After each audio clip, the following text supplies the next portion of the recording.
प्रधानमंत्री ने देश को आगाह किया कि दुनिया की हालत बड़ी खराब है और हमें किफायत से चलना है। उसके बाद तेल के दाम, पेट्रोल डीजल के और सीएनजी के दाम बढ़े थे। अब दिल्ली एनसीआर पर महंगाई का एक और वार हुआ है। पिछले 48 घंटे में दूसरी बार सीएनजी के दाम बढ़ा दिए गए हैं। आज सीएनजी 1 रुपए प्रति किलो और महंगी हो गई। 15 मई को इसकी कीमतें 2 रुपए और बढ़ाई गई थी। उसी दिन पेट्रोल डीजल को 3-3 रुपए महंगा किया गया था। दिल्ली एनसीआर में सीएनजी महंगी होने से अब इसका असर तो पड़ेगा। 1 रुपया महंगा होने के बाद दिल्ली में अब सीएनजी की 1 किलो की कीमत है 80 रुपए 9 पैसे। नोएडा और गाजियाबाद में यह हो गया है 88 रुपए 70 पैसे प्रति किलो। ये तो ही गैस की बात, सीएनजी की बात। अब चांदी की बात करते हैं। चांदी का इंपोर्ट भी सख्त कर दिया गया है। सरकार ने सिल्वर इंपोर्ट के नियमों में बदलाव कर दिया है। इसे फ्री कैटेगरी से हटाकर रिस्ट्रिक्टेड कैटेगरी में डाल दिया गया है। पहले गोल्ड की इंपोर्ट ड्यूटी बढ़ाई गई थी। सीधे शब्दों में कहें तो सोने के बाद अब सरकार की मंजूरी लेनी पड़ेगी चांदी आपको इंपोर्ट करने के लिए भी। इससे पहले 13 मई को सरकार ने सोने चांदी दोनों पर इंपोर्ट ड्यूटी बढ़ाई थी। 6% से 15% कर दी थी। अब इंपोर्ट पर और सख्तियां जो है लगा दी गई हैं। दरअसल पिछले दिनों खुद प्रधानमंत्री ने कहा था कि आने वाले 1 साल तक सोना चांदी खरीदने से परहेज करें ताकि विदेशी मुद्रा भंडार हमारा जो है उस पर असर ना पड़े, वो बरकरार रहे। क्योंकि सोना चांदी ये सब हमको दूसरे देशों से लाना पड़ता है और इसके लिए डॉलर में पेमेंट करनी पड़ती है। अब सरकार ने सिल्वर इंपोर्ट पर जो नए नियम लगाए हैं वो 99.9% या उससे भी शुद्ध सिल्वर बार अनरिफाइंड या सेमी प्रोसेस्ड सिल्वर पर लागू होंगे। अब आइए पहले इसी पर एक राउंड हम लोग बात कर लें। ये सब इंक्रीमेंटल तरीके से किया जा रहा है, मतलब धीरे धीरे किया जा रहा है। और इसका इन चीज़ों के अलावा भी आपने देखा दूध भी महंगा हुआ था। अमूल का और मदर डेयरी का दूध भी जो है महंगा हो गया था। ये क्रम सा बना हुआ है। त्रिपाठी जी, क्या ये क्रम अभी चलने वाला है? नहीं, अभी तो चलेगा ही। और मुझे लगता है कि देश के लोगों को इसकी एक तरह से कहें कि जो मेंटल प्रिपरेशन होता है उसको जरूर करना चाहिए। ये जरूर मैं मानता हूं कि अभी की सरकार हो या पहले की सरकार हो, कोई भी सरकार ये चाहती नहीं है कि जनता के ऊपर महंगाई थोपी जाए। और अभी तो इस सरकार ने पिछले 2014 से लेकर 2026 हो गया तो लगभग 12 वर्षों में जो महंगाई दर आरबीआई का एक टारगेट होता है कि इतने प्रतिशत महंगाई दर के नीचे रहेगी, उसको हमेशा काबू में रखा, हमेशा नियंत्रण में रखा। तो 12 वर्षों में आप ये कह सकते हैं कि भारत सरकार ने महंगाई बढ़ने नहीं दी। महंगाई बढ़ने का मतलब ये नहीं हुआ चीज महंगी नहीं की, मतलब दर नहीं बढ़ने दी और रफ्तार नहीं बढ़ी। अब जो स्थिति है उसमें निश्चित तौर पर ये महंगाई बढ़ेगी, लेकिन ये वाली जो है ना, इसकी तो महंगाई और बढ़ा देनी चाहिए।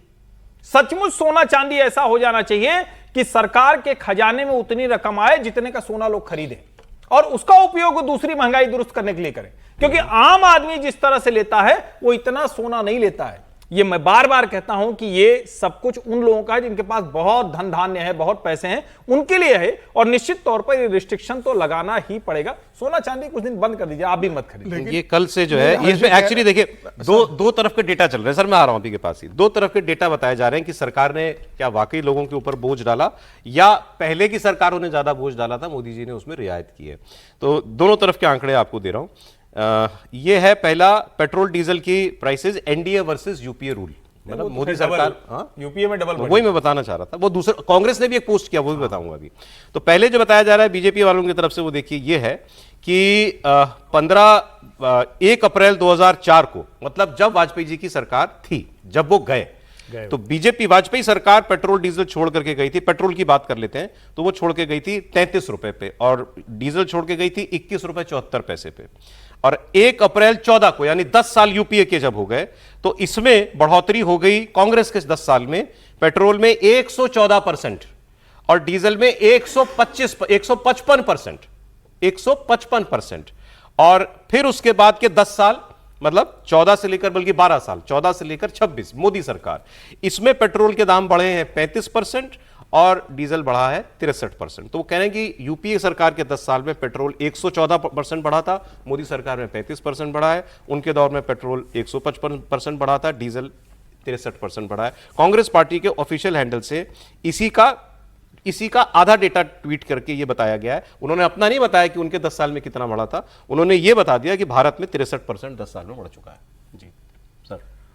देखिए, अभी हर्षवर्धन जी बता रहे थे सोने को लेकर।